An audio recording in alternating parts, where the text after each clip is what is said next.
الحمد لله رب العالمين وصلى الله على سيدنا ومولانا محمد وآله وأصحابه أجمعين وبعد د ټول اهل سنت والجماعت پر اختنی عقیدی مزین مسلمانانو ته عموما او د شهید شیخ الاسلام عبقری الزمان جری الصدر امام العزیمت رحمه الله تلامذه محبین او متعلقین ته خصوصا السلام علیکم ورحمت الله وبرکاته.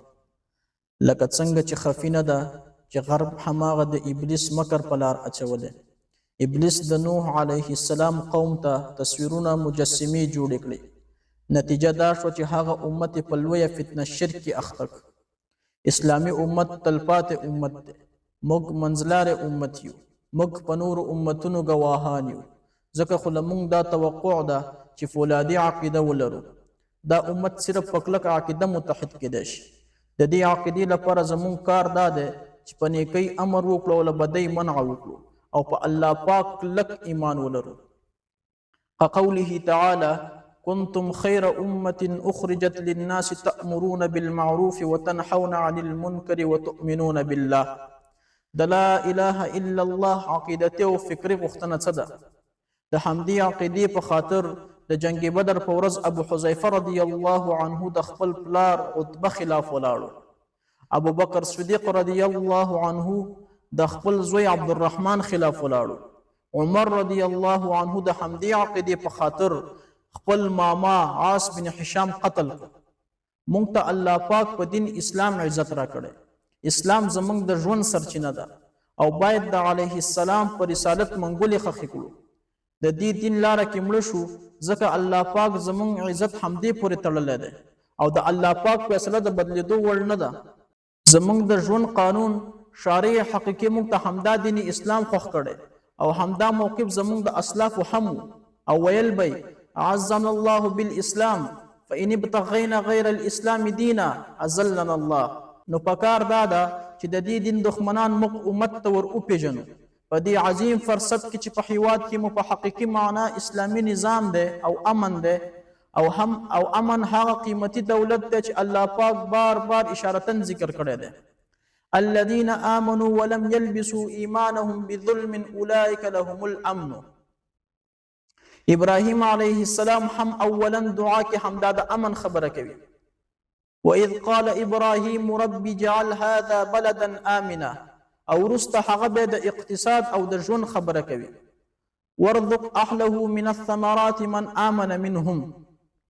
نو باید د الحاد، کمونیزم، نشنلیزم، سکولریزم او جمهوریت او د یهودو او نصاراو پر مټ د جوړ شو انحرافاتي ډلو له افکارو متاثره نشو او په هر میدان باید ځواب او رد وشي ترڅو امت له شر په امان شي.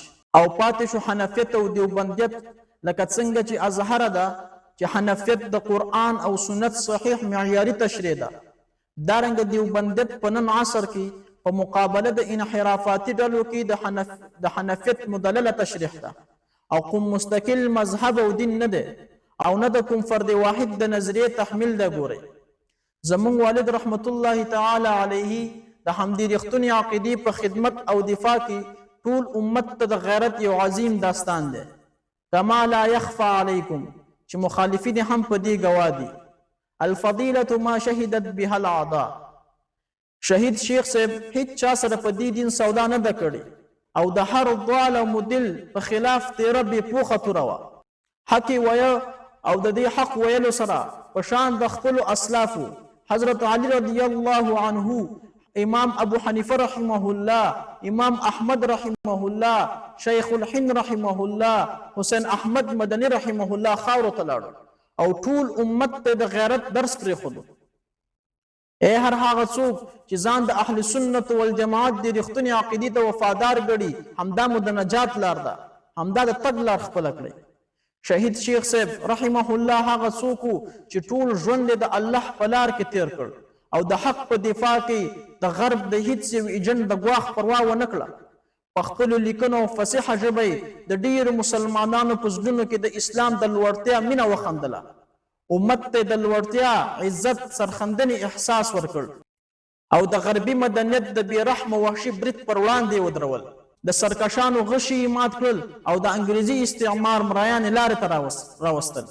شیخ رحم الله د یو فرد واحد نوم نه دی، بلکې دا د افغانستان د مسلمانانو په زړونو کې د اسلام د دفاع د قربانۍ ایثار او ازادۍ هغه روح دی چې د هر مسلمان په زړه کې به تل ژوندی وي. هغه شیخ چې مصداق د لا یخاف له متلایم چې د دین د خدمت او دفاع په باب کې د هیڅ یو ملامت کننده د ملامتۍ پروا ونه کړه.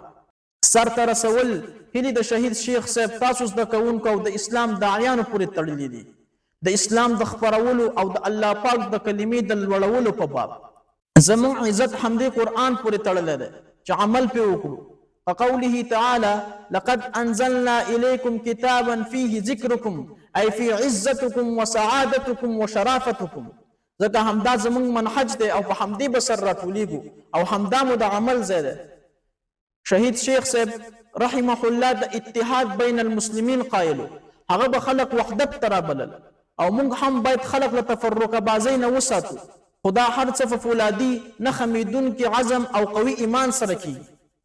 شهید سید قطب رحمه الله په تقریض د امام ابوالحسن ندوي رحمه الله ماذا خطر العالم بانحطاط المسلمین کې لیکي چې داعیان د امت باید په مسلمانانو کې په ځان باور پیدا کړي، په هغه دین باید ایمان او یقین تازه او ژوندی شي چې نوې په خوله اخلي خو په حقیقت کې ورسره نابلد دي. بالکل همداسې ده. امام ابوالحسن ندوي رحمه الله فرمایي د بشریت یوه برخه باید سرخندنه وکړي تر څو پاته انسانیت ته نیکمرغي راوړي. یو نسل باید قرباني ورکړي تر څو پاته نسلونه د غلامۍ د سندرو ویلو څخه خلاص شي. او کله چې د امت داعیان له مرګ څخه وویریږي، انسانیت خو په غلامۍ فخر کول څه چې ښکاره نصوص هم پرې ښودلی شي. شارع حقی دې موږ ته په دې خبرو د عمل کولو توفیق راکړي. وما علینا الا البلاغ واخر دعوانا الحمد لله رب العالمین.